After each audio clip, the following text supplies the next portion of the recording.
I'm Bob Brill. He's Eric Kramer. Welcome to Kramer and Brill, an NFL fantasy football podcast.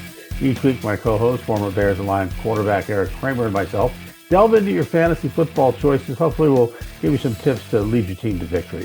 Find out more by going to our website, kramerandbrill.com, or on my Bob Brill YouTube channel.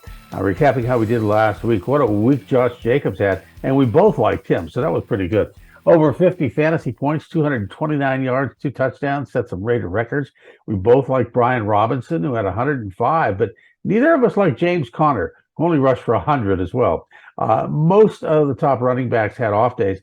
So Michael Hasty did okay after Etienne got hurt. He had 5 catches, scored a touchdown.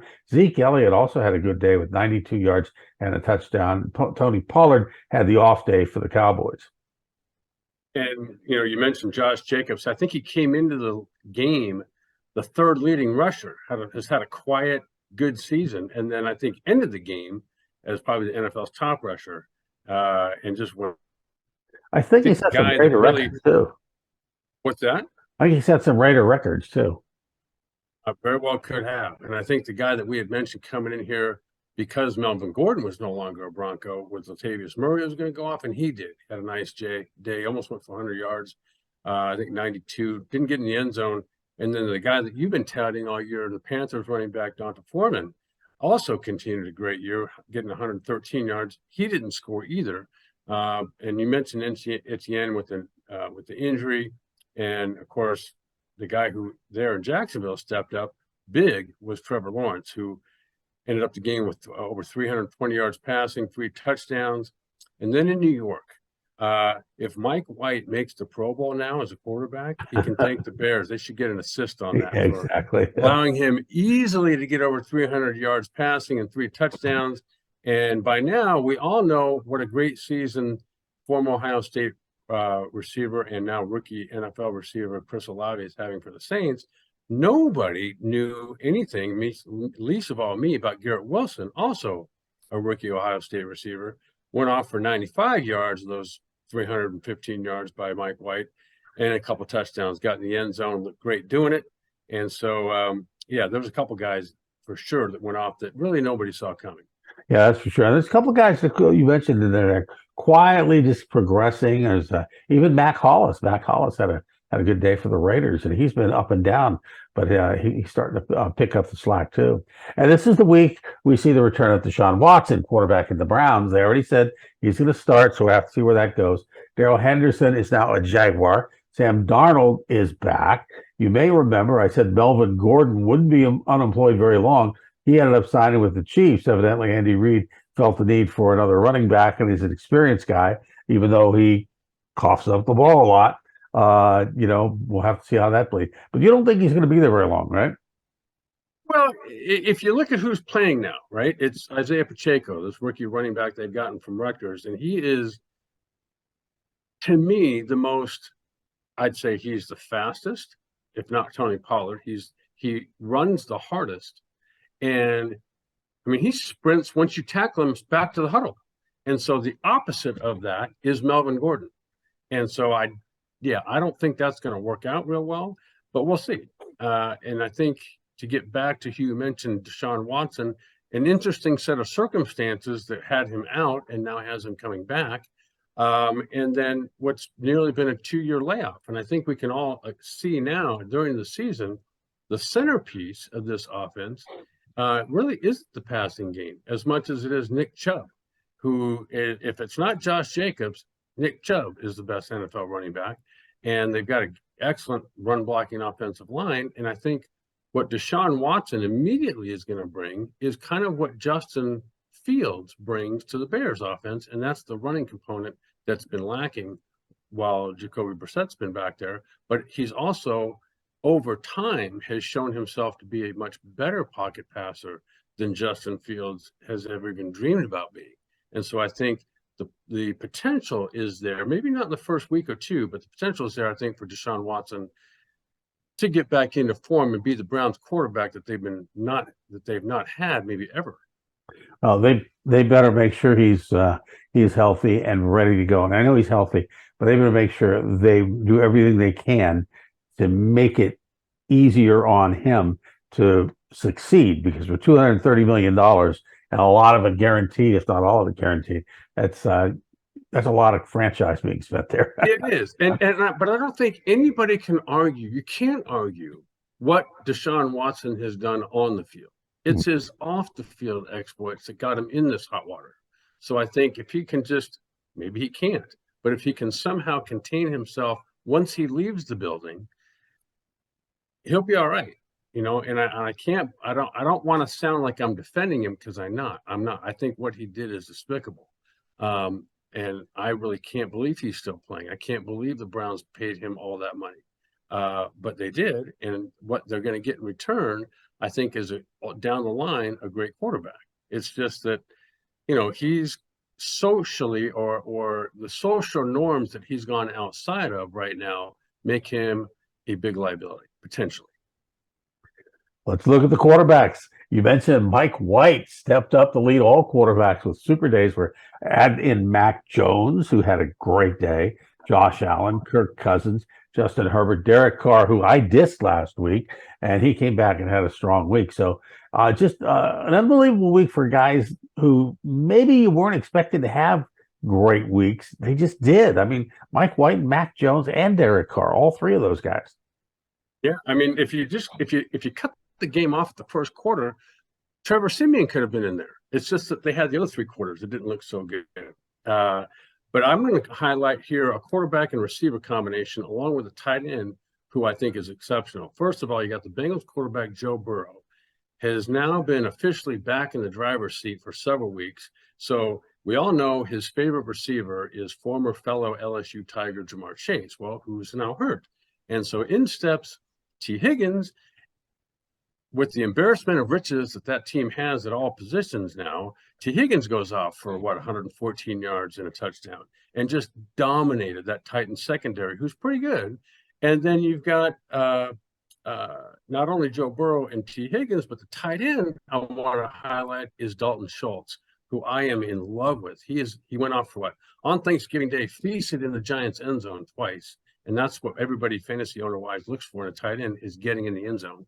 And he's just an exceptional talent. And now that he's been back, what he injured, I think, his ankle earlier in the year. Since he's been back, he has been a dominant force in their offense.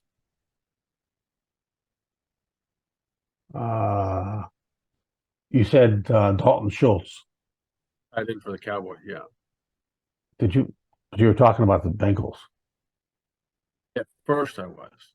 Oh, okay. I missed a. I don't know what happened there, but I just heard. Okay, good. I'll edit that, so no worries. Let's see, where are we here? Okay. Okay. But you're talking about the injury with Allen Robinson. Right. Pickup. Let's take a look at the injuries. Allen Robinson of the Rams needs foot surgery. Elijah Mitchell, done for the season, had a knee injury. Christian McCaffrey is suffering a knee injury. We'll have to wait and see on him. Darnell Mooney suffered another injury. He is done for the season. Looks like an ankle there. Travis Etienne suffered an injury as well. Joe Mixon could be out again. So here we are coming up on another teen week and weekend of teens, and we got a lot of key players that are sitting, and it's mainly running backs as well as a couple of wide receivers. Right. But interesting scenario with the 49ers, because now they'd already lost Jeff Wilson and Breida, who ended up now in Miami, both of them. And now you've got two excellent running backs left in Mitchell and McCaffrey, who now they're injured. And so I don't know what answers the 49ers have, but the Bengals, I know the answer they've got. And Samaje Perine is kind of a Joe Mixon 1A. And again, he went off, not only rushed the ball for 58 yards, but then also added 35 receiving yards, got in the end zone rushing. And it's just such a great, the way he sets up blocks and finishes runs.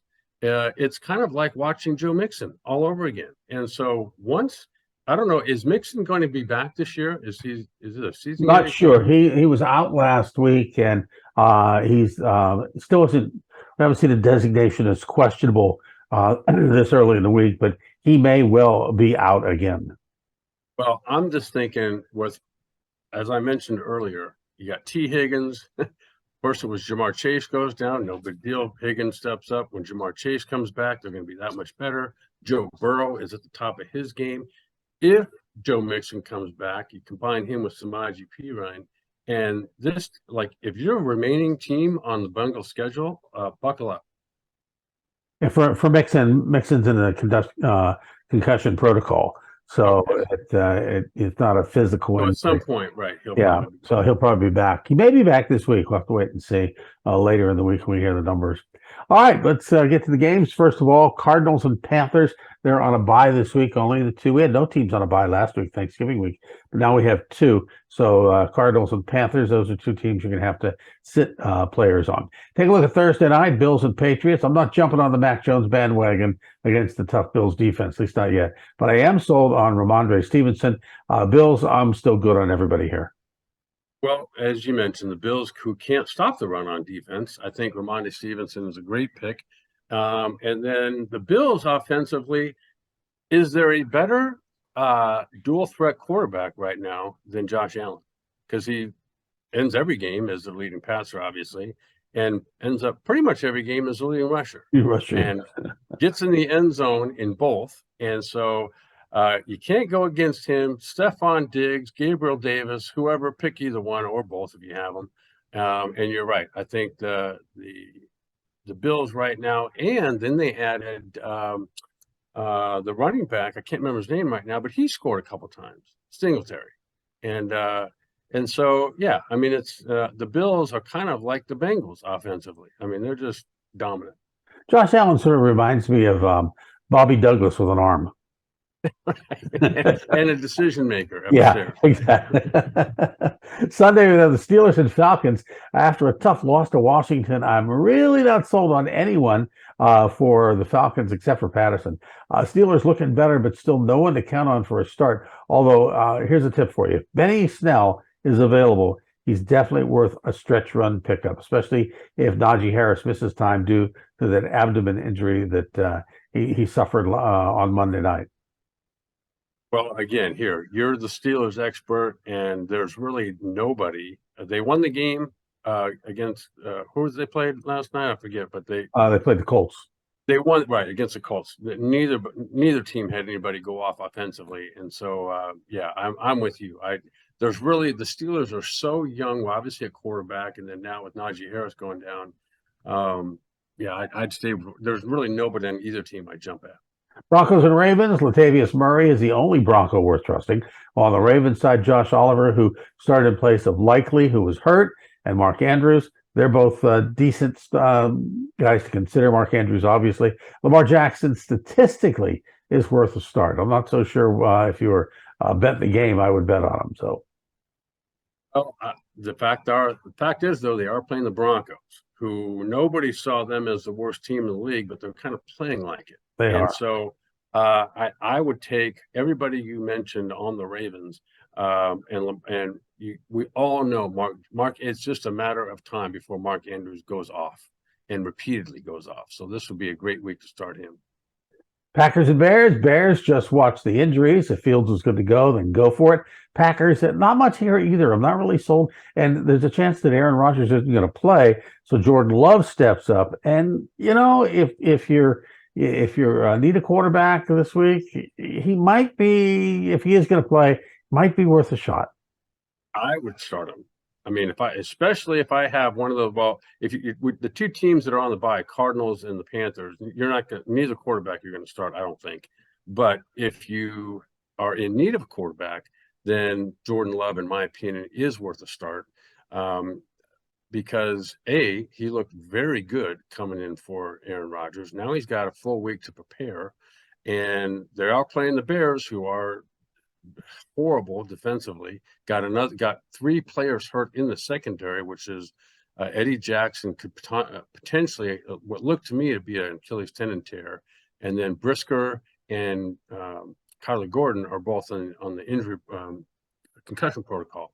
So there are an already weak secondary just got worse. So I think Jordan Love would be a great start there. And the guy that we mentioned that I really didn't was Christian Watson. Watson.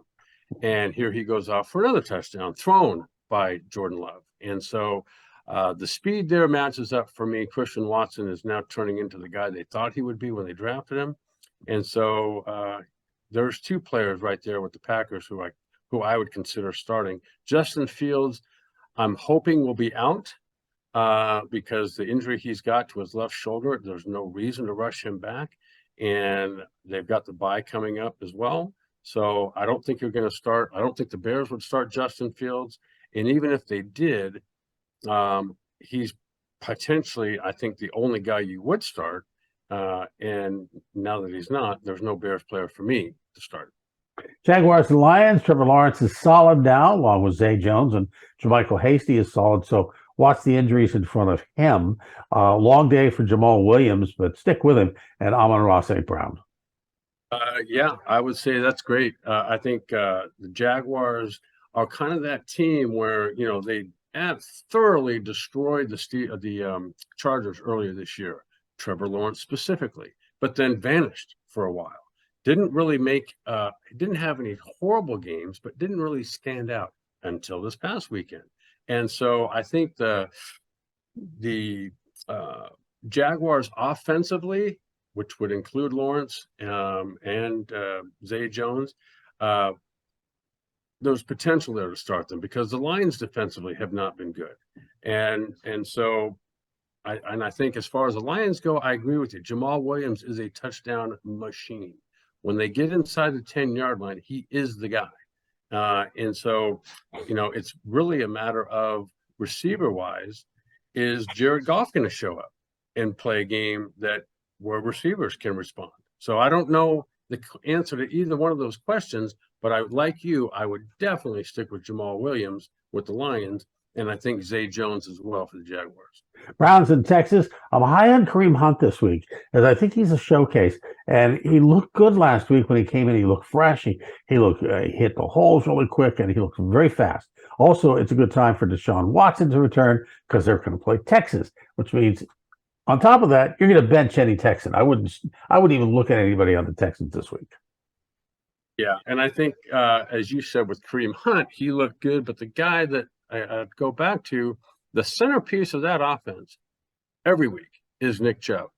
And so he's going to go over 100 yards, guaranteed, especially against this defense. And Kareem Hunt seems to have taken a back seat to him for some reason. But nonetheless, Nick Chubb is the guy. And as you mentioned, with Deshaun Watson coming back this week, he's going to add to their running game.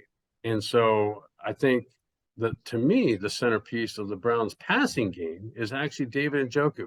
I know Amari Cooper is the one that goes off with the numbers, but it's Njoku who can get down the middle of the field on those play-action passes and get into the end zone. I think that is the guy that, now that he is back, I think gives the Cleveland Browns that sort of extra something to put them into, again, against this Texan defense. I think the Browns are going to go off.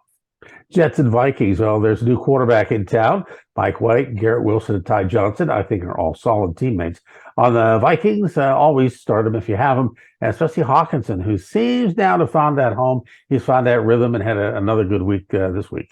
Isn't that awesome? I mean, what a great pickup the Vikings made to get Hawkinson, right? One of the elite tight ends in the league, onto now an elite offense. And Kirk Cousins has been just dynamically good this year, as he's really been every year. And the knock on him is he can't play in big games. Well, whatever.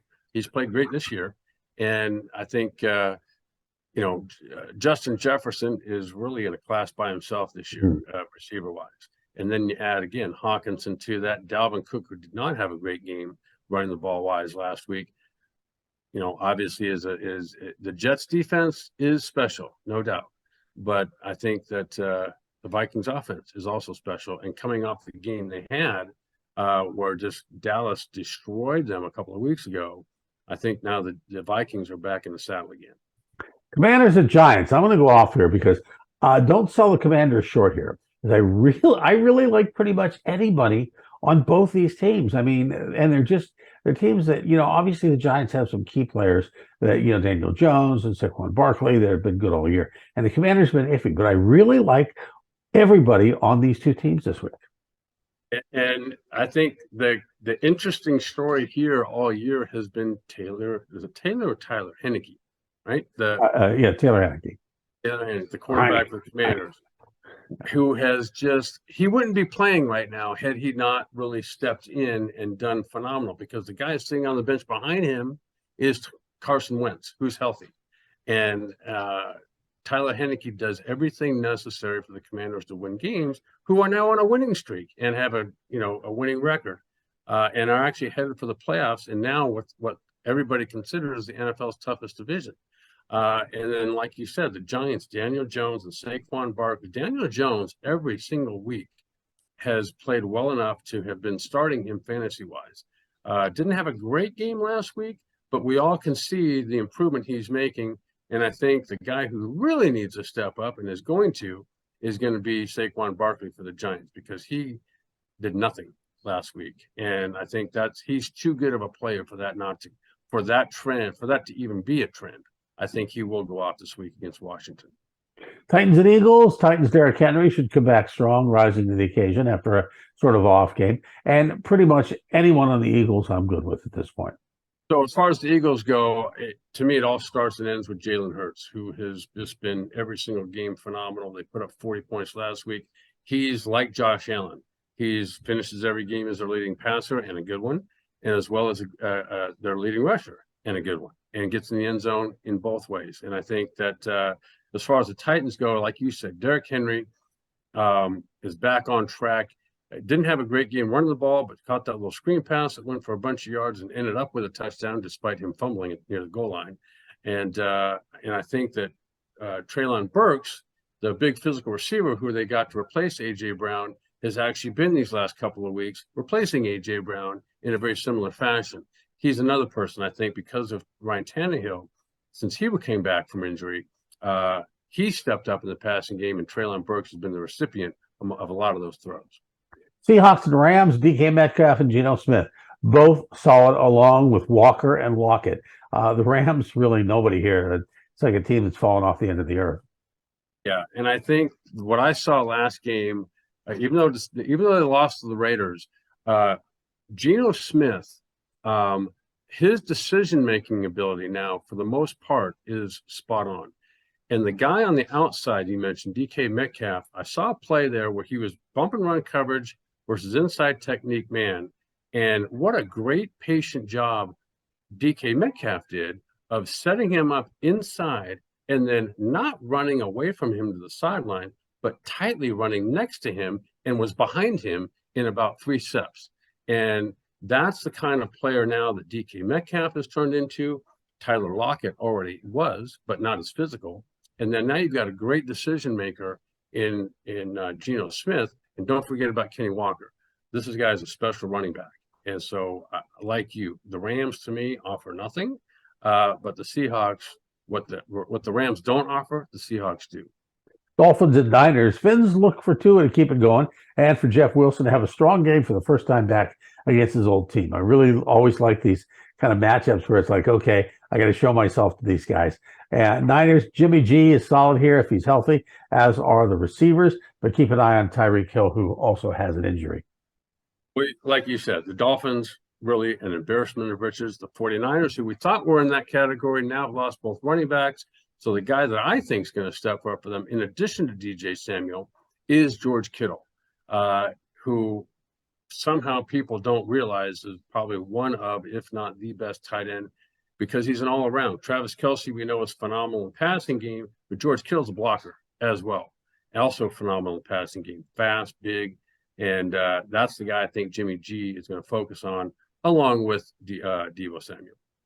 Chiefs and Bengals with Jamar Chase back in the lineup, and Mixon still possibly out, could be in, could be out. As we mentioned earlier, concussion protocol. This could be a barn burner if everybody's back. I like everybody here. I look for Kelce to go crazy. He has been going nuts lately.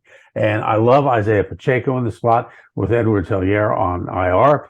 Melvin Gordon should be a good pickup, at least in my opinion. You know, I wouldn't start him or play him. I don't think he's going to be ready for that yet. Juju is back on track as well. And if Mixon can't go, I am sold on Samaje Perine. Well, this to me is the game of the week, because you've got the Chiefs, who now are getting guys back, like you just mentioned, in Juju Smith-Schuster. Kelsey, it's kind of Kelsey and whoever else they got just fine, because you got Patrick Mahomes throwing to him. And then Patrick Mahomes is starting to extend plays and gain. Every time he runs the ball, it's 4 first down. And so there's no lack of weapons there. You got Pacheco now that's emerging as kind of the guy running the ball. And the Chiefs, now, as you mentioned, with Jamar Chase back, who's already one of the best, if not the best in the league. And you got T. Higgins and all the other guys they've got. Samaje Perine, whether Joe Mixon, hopefully he's back or not, Samaje Perine is the guy there. And so I think this is offensively, these are two great offenses, two solid defenses, and this is going to be a great game. Chargers and Raiders. Chargers and Raiders are kind of iffy this week. This is one of those don't bet on anybody games. Josh Jacobs is a must start, especially after last week. Carr did well last week, and so did Herbert. And they all should do well this week. But they all could just as easily bust. It's that kind of play this week. Mac Hollins looks like he's ready to shine, so I'd gamble on him. With Keenan Allen out, I'm more sold on Josh Palmer than ever before. And Austin Eckler looks more to receive these days, and that should benefit anyone who has him, so I would start him. Right. Like it's almost as much of a for sure game as we just talked about between the Chiefs and the Bengals. This one is feels a little differently. However, if you think about this, Josh Jacobs just went off. Mm-hmm. And a large part of that is the receiving blocking he's getting by guys like Mac Hollins, who is himself a threat in the passing game, along with obviously Devontae Adams.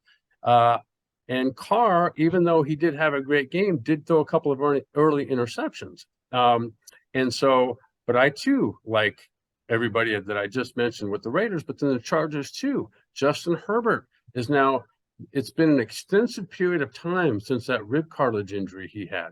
And so he no longer looks like he's having issues throwing the ball. And like you mentioned, Austin Eckler is so good because you can't take both him out of the running game and the passing game in the same game. So he's going to oftentimes do great in both. Or if you take him away in the running game, he's going to show up in the passing game. And I think now that they've gotten Keenan Allen back, who's shown up solid in a couple of these last games, Josh Palmer, who we've talked about extensively, Mike Williams eventually is going to come back. But this game, I think, is intriguing to me because the Chargers-Raiders game always is a good game. And I think you got the potential here to bet the upside on both teams. Now, before we get to the next game, which is the Colts and Cowboys, I wanted to bring something up that I meant to bring up earlier. Did you watch the Monday night game, the Steelers and the Colts? I did. Jeff Saturday had 3 timeouts with like a little less than 2 minutes left. They were driving, and he only used one of them. They never used the other 2. They were down to like 47 seconds. Matt Ryan didn't call the timeouts, and this is after they'd already had several chances on the goal line and fumbled the ball away. The Steelers got it. It was like, I looking at Jeff Saturday, and everybody's wondering today. It's like, clock management. I know you've been a high school coach, but what happened here? Well, I oftentimes say the same thing about Brandon Staley, the head coach for the Chargers. Now, here's a guy with experience, and I still can't figure out how he still has a head coaching job. But would you mention Jeff Saturday again? Why do you can't take these things home with you? Timeouts. Yeah. So use them up. They don't carry over to the next game. They do not. They do not. And that could be. I mean, that he's obviously going to have to answer some questions this week about why those were kept and not used. Obviously, he's a guy that's been around a bunch as a player and a great player. But obviously, there's maybe some learning curve there as a head coach that I'm sure he'll get.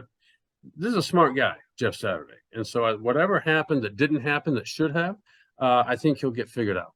Yeah, it's interesting. If you think he was in the broadcast booth, he'd be sitting up there saying, why didn't that coach use those timeouts? What do we think? Everybody in the world saw this. So I'm interested to, I didn't watch the post game, but I'm interested to look back at the video a little later today. So let's get to the Colts and Cowboys. I like Taylor and Pierce here, but I really love Pittman. So if Ryan plays, then figure Pierce will get more targets and figure the Cowboys are going to double Pittman, leaving more for Pierce. Now, if you have Pollard, Elliott, it doesn't matter.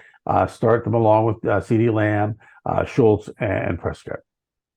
Yeah, and I think that, the Cowboys kind of flirt with a couple times this year, man, that is the best team I've ever seen. Yeah. And then all of a sudden the next week, where'd that team go? And Prescott is kind of the guy that if he plays well, they play well, right? And defensively, they seem to always show up. But when they don't, that's the game that Prescott has to make good decisions and not have to do it all himself.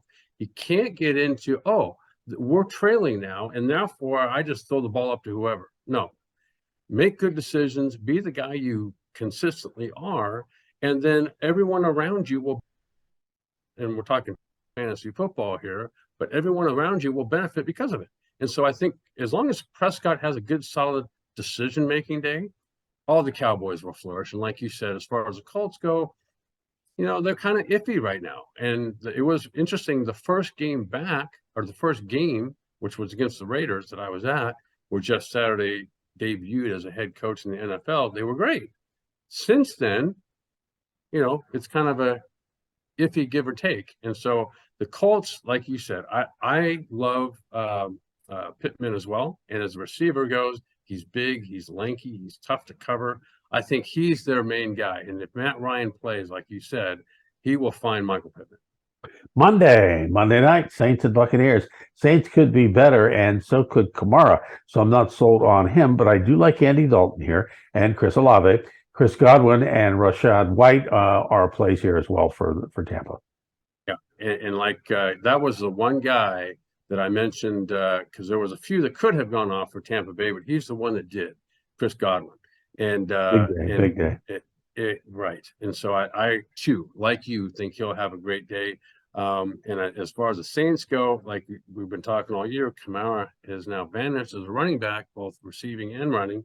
But the guy who has stepped up, to your credit, has been Andy Dalton, and then Chris Olave.